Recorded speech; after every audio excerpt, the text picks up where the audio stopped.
મિત્રો નમસ્કાર, મોડાસા ભુજમાં આપનું હાર્દિક સ્વાગત છે। મિત્રો આ ગાડી આપણે મોડાસાથી 7:30 વાગે ઉપડીને સવારે 6 વાગે ભુજ પહોંચે છે। એકવાર આવો મિત્રો કચ્છ ભુજ જોવા માટે। અમિતાભ બચ્ચને પણ કહ્યું છે કે કચ્છ નહીં રેખા તો કુછ નહીં રેખા। કચ્છમાં અનેક જોવાલાયક સ્થળો છે, જેવી રીતે અંજારની અંદર જેસલ તોરલની સમાધિ છે, જે ખૂબ જ ઐતિહાસિક છે। અને એ પછી આપણે મિત્રો ભુજમાં જઈએ તો ભુજમાં આયના મહેલ છે, પ્રાગ મહેલ છે, કચ્છનું મ્યુઝિયમ છે અને દોરડોમાં સફેદ રણ આવેલું છે। આ પછી મિત્રો આપણે આગળ જઈએ તો માંડવીની અંદર દરિયા જે બીચ છે ખૂબ જ જોવાલાયક છે।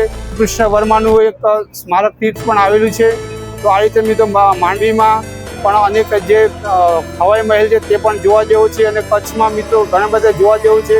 નવરા રવેચી માતાનું મંદિર છે, એકલ માતાનું મંદિર છે અને વ્રજવાણી પણ આવેલું છે, જે આહિરોની જે દીકરીઓએ જે સમાધિ છે ત્યાં તેમની આવેલી છે ને ખૂબ જ ઐતિહાસિક છે।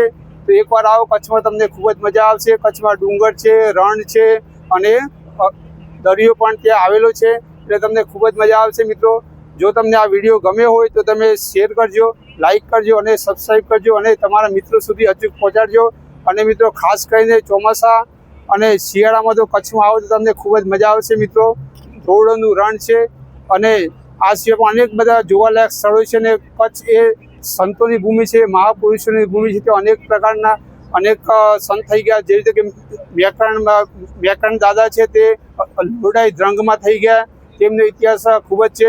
એકવાર મિત્રો રાજાએ સોનાની ચાદર એમને આપેલી, તો એમને યજ્ઞની અંદર ચાલુ હતું ધૂણી, તો એમાં દખાવી દીધી। તો રાજા કહેતા કે શા માટે તમે આ ચાદર નાખી ધૂણીમાં નાખી દીધી? તો વ્યાકરણ દાદા કહે છે કે મારે માટે તો અમીર અને ગરીબ સરખા લે બેઠે તેરી ચાદર। તો આ રીતે મિત્રો લાલીઓ અને જે મોતીઓ હતો એ બે કૂતરા હતા, એ એમનું હટાણું કરવા માટે ભુજની બજારમાં જતા હતા।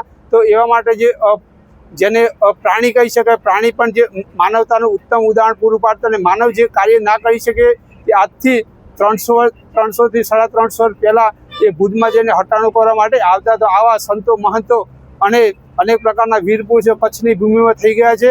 તો આવો મિત્રો એકવાર અચૂક તમે મોડાસા, શામળાજી આજુબાજુના વિજયનગર વિસ્તારમાંથી, આપણા અરવલ્લી વિસ્તારમાંથી મોટી સંખ્યામાં પ્રવાસ કરવા માટે કચ્છમાં અચૂક આવો। ભલે મિત્રો, આવજો। નમસ્કાર।